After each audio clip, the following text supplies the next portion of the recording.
साथियों नमस्कार। किसान आंदोलन से निपटने बीजेपी ने नई रणनीति तैयार कर ली। मोदी के निर्देश पर योगी, खट्टर और विप्लव जैसे मुख्यमंत्रियों ने अमल भी शुरू कर दिया है। बीजेपी ने तय किया है कि वह संघ की विचारधारा का कड़ाई से पालन करवाएगा। अब लठैत तैयार किए जाएंगे। दरअसल संघ यही भाषा समझता है। कार्यकर्ताओं को उत्तेजित किया जा रहा है, किसानों को धमकाकर उकसाने की कोशिश की जा रही है, सादी वर्दी में पुलिस वाले भेजकर लाठियां चलवाई जा रही हैं। लखीमपुर में किसानों के अलावा भी मौतें हुई। उन्हें किसने मारा, जांच का विषय है। किसानों को कानूनी दांवपेच में फंसाने की कोशिश की जा रही है। भाजपा सरकार ने किसानों को अपना दुश्मन मान लिया। लखीमपुर घटना में जिस तरह बीजेपी शामिल है वह घोर निंदनीय है। इसीलिए विपक्ष को जाने से रोका जा रहा है। आदरणीय प्रियंका गांधी जी को गैर कानूनी तरीके से बंधक बनाया गया। विपक्षी राजनीतिक दलों के नेताओं को भी किसानों से मिलने नहीं दिया गया। लोकतंत्र में राजनीतिक एक्टिविटी को रोकना गैर संवैधानिक है। किसी भी घटना के बाद राजनीतिक दलों का क्षेत्र में दौरा अमन चैन बहाली और निष्पक्ष एवं न्यायोचित कार्यवाही के लिए अति आवश्यक होता है ताकि असल बात निकल कर आए। मगर बीजेपी लोकतांत्रिक प्रणाली में रोड़ा बनी हुई है। लखीमपुर में किसानों को गाड़ी से रौंदा गया। मंत्री का बेटा गाड़ी पर सवार था। एक दिन पहले मंत्री बाप किसानों को धमका कर गया था। उसने कहा था कि सुधर जाओ वरना सुधार देंगे। घटना के बाद आरोपियों का बचाव किया जा रहा है। लोकतंत्र और संविधान भारत देश की अंतरात्मा है, जिसे बीजेपी कुचलने का प्रयास कर रही है। किसानों की हत्या में अप्रत्यक्ष रूप से मोदी के मंत्री शामिल हैं। आज़ादी के बाद ऐसी जनरल डायर सरकार आई है कि देश में भाजपाई सत्ताधीशों का आतंक छा गया है। किसान कांग्रेस के लिए राजनीतिक मामला नहीं है,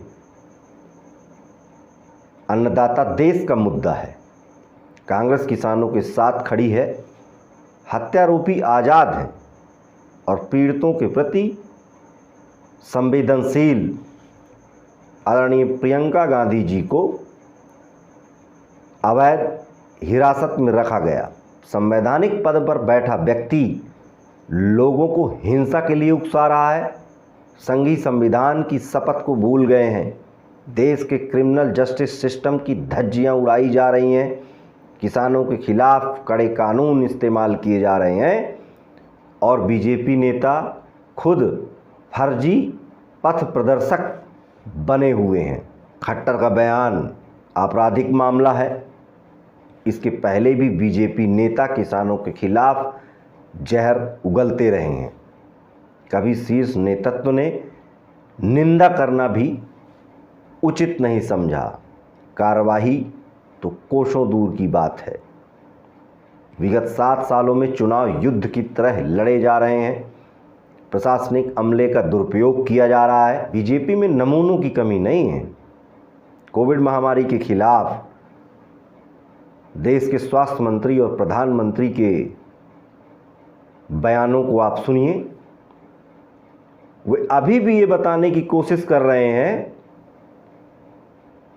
कि कोविड के खिलाफ लड़ाई में किए गए हमारे प्रयास दुनिया के लिए प्रेरणा बन गए हैं। बीजेपी की संविधान के प्रति यदि कोई आस्था होती तो किसानों के खिलाफ 3 काले कानून ना आ गए होते। हकीकत यह है कि देश में नई परिस्थितियों का निर्माण किया जा रहा है, जहां विपक्ष को रौंदा जा रहा है, संविधान को कुचला जा रहा है, लोकतंत्र की जगह गुंडा तंत्र को विकसित किया जा रहा है। बीजेपी के लिए उसका राजनीतिक एजेंडा ही प्रमुख मुद्दा है। अपने कार्यकर्ताओं को बीजेपी का साफ मैसेज है कि लठैत ही हमारा काडर है। देश में जो भी हमारे एजेंडे के साथ नहीं है वह हमारा दुश्मन है और दुश्मन के खिलाफ युद्ध ही एकमात्र विकल्प है। बीजेपी पहले मुसलमानों के खिलाफ युद्ध लड़ रही थी, अब वह किसानों के खिलाफ जंग छेड़ चुकी है। 70 सालों के इतिहास में कभी किसी कांग्रेस नेता ने जनता को सुधारने और धमकाने वाला बयान नहीं दिया। बीजेपी अब तक प्रशासनिक मशीनरी के जरिए किसानों के खिलाफ लड़ रही थी, अब प्रशासनिक अमले ने हाथ खड़े कर दिए हैं तो किसानों के खिलाफ गैर कानूनी एक्शन शुरू हो गया है।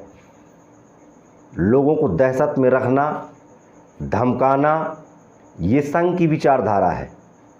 डराकर वोट लो, डराकर शासन करो।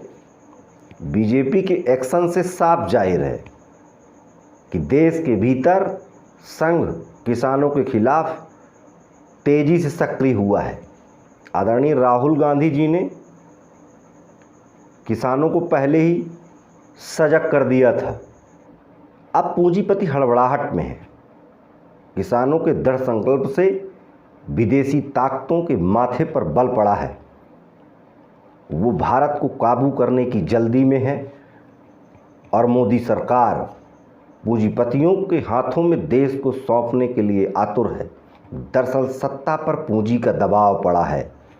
हाल के दिनों में सामने आई घटनाओं से साफ जाहिर है कि भाजपा मुख्यमंत्रियों और प्रधानमंत्री पर संघ की विचारधारा और कॉरपोरेट का प्रेशर है। किसानों के धैर्य ने बीजेपी को आपा खोने मजबूर कर दिया है। बीजेपी किसानों को हिंसा के लिए उकसा रही है ताकि आंदोलन के खिलाफ सख्त कार्रवाई का रास्ता खुल सके।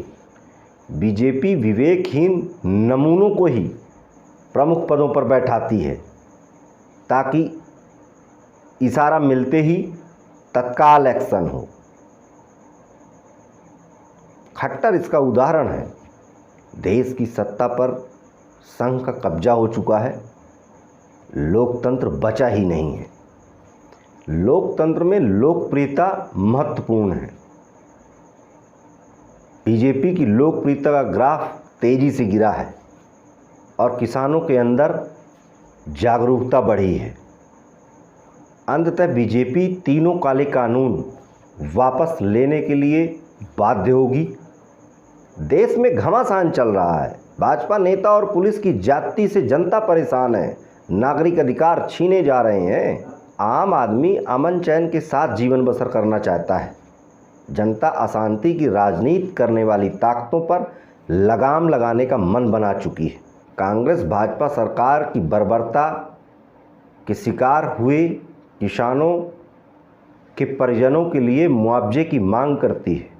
दिवंगत किसान के घर से एक व्यक्ति को सरकारी नौकरी और करीब 1 करोड़ रुपए की नकद राशि तत्काल मुहैया कराई जाए और सुप्रीम कोर्ट की निगरानी में निष्पक्ष जांच सुनिश्चित की जाए ताकि दोषी को सज़ा मिले और पीड़ित के साथ न्याय हो। जय हिंद।